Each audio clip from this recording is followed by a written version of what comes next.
એક સુરેન્દ્રનગરમાં આંગણવાડીના વર્કરોએ ભારે વિરોધ કર્યો છે। આંગણવાડી વર્કરોએ માનદ વેતન વધારાની માંગ કરી છે। વર્કર બહેનોને 24,000 ચૂકવવામાં આવે તેવી માંગ કરી છે। હેલ્પર બહેનોને 20,000 ચૂકવવામાં આવે તેવી માંગ છે। માનદ પગાર ન મળે તો લઘુત્તમ વેતન ચૂકવવાની અપીલ કરી છે। આંગણવાડી કર્મીઓને વર્ગ 4નો દરજ્જો આપવાની માંગ કરી છે। માંગણીઓ નહીં સ્વીકારાય તો ગાંધીનગર મુકામની ચીમકી છે।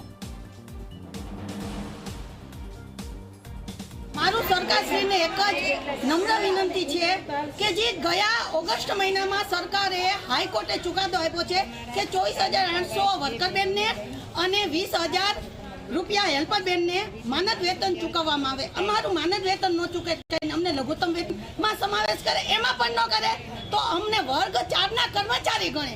अमे सरकार पासे एवी अपेक्षा राखी छे कि अमने वर्ग 4 ना कर्मचारी गणे।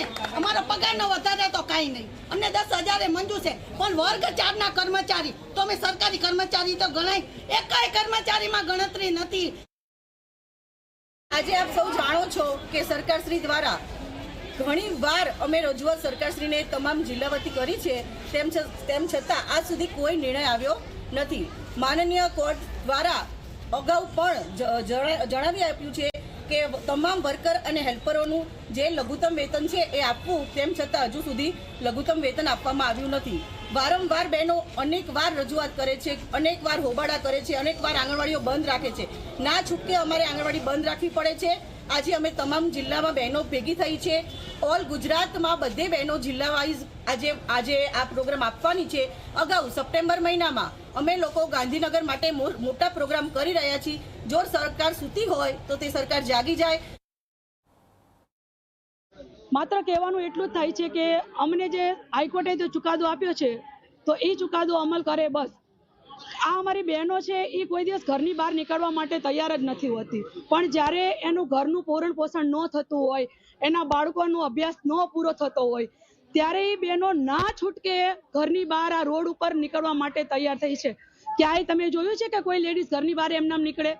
હાઈકોર્ટે ચુકાદો આપી દીધો છે તો સરકારને ખાલી માત્ર એ હાઈકોર્ટના ચુકાદાનો અમલ કરવા માટે અમે કોઈ લાખો રૂપિયા પગાર નથી માંગતા। અમે ખાલી અમારા બાળકનું ભરણ પોષણ થઈ જાય અને એમનું એજ્યુકેશન પૂરું થાય અને અમારી ઘરની જવાબદારી સંતોષકારક પૂરી કરી શકીએ, બસ એટલો જ અમારે પગાર જોઈએ છે।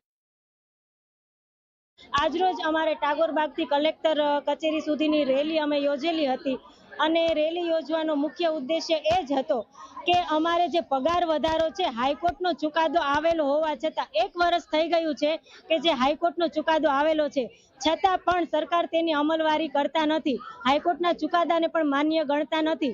બસ અમારા બહેનોની માંગણી એક જ છે કે જે હાઈકોર્ટે ચુકાદો આપેલો છે કે જે વર્કર બહેનોને 24,800 અને હેલ્પર બહેનોને 20,300 જે પગાર ચૂકવવાનો થાય છે એ પગાર ચૂકવે।